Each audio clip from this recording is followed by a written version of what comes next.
He is speaking and signing an executive order. Let's take you to the White House. And you know, a lot of the people behind me, they're tremendous professionals, medical professionals most, and some military, like Marcus, some great military professionals too, real hero.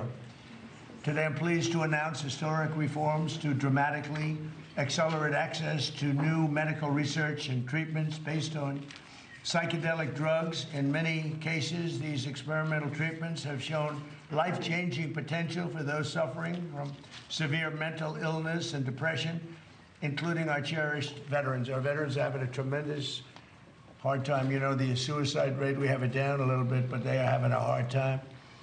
And I got a call from a number of people, including the great Joe Rogan, and he said, we have to do something about this. And I looked into it. I called Bobby, I called Oz, I called Marty and Jay, and it was uniform support. And I said, so why would we wait 3 or 4 years to get it done? Or 10 years, frankly. Let's get it done immediately, and that's what happened. This has probably never been anything happened so quickly. Everybody is so strongly in favor of this.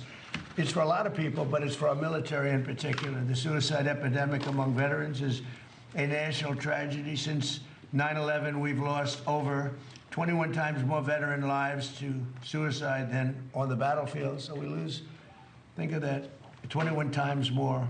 And today we're bringing them new hope. I think you're going to see a big difference and a big reduction in that number. I want to thank Secretary of Health and Human Services, Robert F. Kennedy Jr., who's a fantastic, where are you, Bobby? Over here. He always makes it difficult for us. Come here, Bobby. He's done a great job, too. And people love him. And more importantly, your wife is here someplace, Bobby. She's out there. Where are you? Where are you? The real boss in the family. It was fantastic. Thank you very much for being here.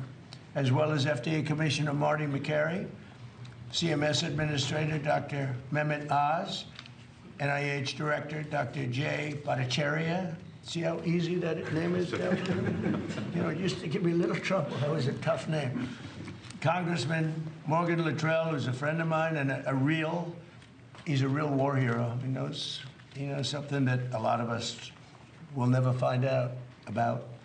Retired U.S. Navy SEAL Marcus Luttrell, the two of them. I don't know what's in your blood, fellas. You guys are good mom and dad, right? Mom and dad. Yeah, good somebody. Good to have you. Joe Rogan, who's a fantastic person. We did a little interview before the election. We had over 300 million people. And I said, oh man, I hope Kamala doesn't do it. And she didn't. He wanted her to do it, but she didn't. Someday Joe's going to explain why. I could tell you why. But along with many other, because she didn't want to, with many other veterans. And I just want to thank the people behind me are outstanding. It's an amazing group. The executive order I'm signing, we're actually signing the executive order today, is really a moment. It directs the FDA to expedite their review of certain psychedelics already designated as breakthrough therapy drugs. They're very much being discussed. It's one of the hottest things I think you're talking about, Oz, right? It's nothing. If these turn out to be as good as people are saying, it's going to have a tremendous impact on this country and other countries, too. These treatments are currently in the advanced stages of clinical trials to ensure that they're both safe and effective for the American patients. And the nice part is we're actually doing this early, but it has been going on. Research has been going on for quite some time. But, you know, usually with things like this, nothing ever happens, no matter how the research ends up. But we're changing that. This order will clear away unnecessary bureaucratic hurdles, improve data sharing among the FDA and the Department of Veterans Affairs, and facilitate fast rescheduling of any psychedelic drugs that become FDA approved. And we think many of them will go very quickly. And I have to say the most favored nations pricing that I established, has been knocking the cost of drugs down by 50, 60, 70, 80%.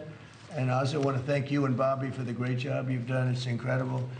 And the press refuses to write about it. I think it's probably as big as what we're talking about today. The drug costs are going down at And by the way, Trump RX, which is the way you go to get your very low-cost drugs. But when you think in my first term, for 28 years, drug prices went up, and I got it down 1/4 or 1/8%. I was so proud of myself. It's the only one that in 28 years got them down. And I had a news conference to explain how great I was. I said, I'm the greatest there ever was. I got it down 1/8%. Okay? I was very proud because it only went up. For 28 years, it went up. Now I got it down a little bit. And now I got it down 50%, 60%, 70% with these guys. So now I am, you know. But nobody wants to write about it. But it doesn't matter because the people have found out and they're getting, you know, we're the highest, we were the highest in the world by far. Sometimes would be 10 times higher than other countries. You'd buy a drug, I call it the fat pill or the fat drug. You'd buy it in London, you'd buy it for $10 for a pill, let's say, or a pill generally, but actually to be specific, London, $87, New York, $1,300. I said, how can that be possible? How can it be possible? $87. And actually a friend of mine called me up and he said, you know, he's a very rich guy, and he happens to be on this Ozempic, I guess, at the time. And it was not working, by the way. The guy was extremely successful, but highly neurotic, got a lot of problems. I will not mention his name. He's begging me not to mention it because he's become quite famous. He's a big factor here. But he's very smart, very rich guy, very, very successful guy. And he said, hey, President, he used to call me Donnie. Now he calls me President, sign of respect. He said, I'm in London. I bought this stuff for $87. In New York, I pay $1,300. What's going on? I said, well, that's the way it is. We pay the highest prices in the world. And it sort of hit me that how ridiculous it is. Made, by the way, he checked it. He had a whole big research done on it because he couldn't believe it. Made in the same factory, same plant, everything was the same except the price. And now we are the lowest price. We are tied. In other words, whatever the lowest price in the world is, that's the price we pay. That's a tremendous difference. So we'll be paying, they go up a little bit. So the 87 will go like to 120 and we'll go down from 1,300 to 120. So we'll have these massive price cuts and they've already started. And I think it's one of the biggest things, but unfortunately the press doesn't like to talk about it. But because if I were a Democrat, it would be headlines all over the place. But so I do that. That's why I like live television, actually. It's great because you can't do any cutting. But we're so honored by that, and that's going to have a huge impact on this also, because the pricing, not only is it important, but the pricing is going good. And you're going to get the rescheduling done, right, please? So will you get the rescheduling done, please? You know, they're slow walking me on rescheduling. Okay, you're going to get it done, right? In 2024 study from Stanford University, 30 special operation veterans with traumatic brain injuries underwent, it's called ibogaine treatment. Ibogaine. Remember the name. Is that pronounced relatively properly, would you say? Yes. I don't want to get it wrong. Ibogaine, because it's so important, and experienced an 80 to 90% reduction in symptoms of depression and anxiety within 1 month. Can I have some, please? I'll take some.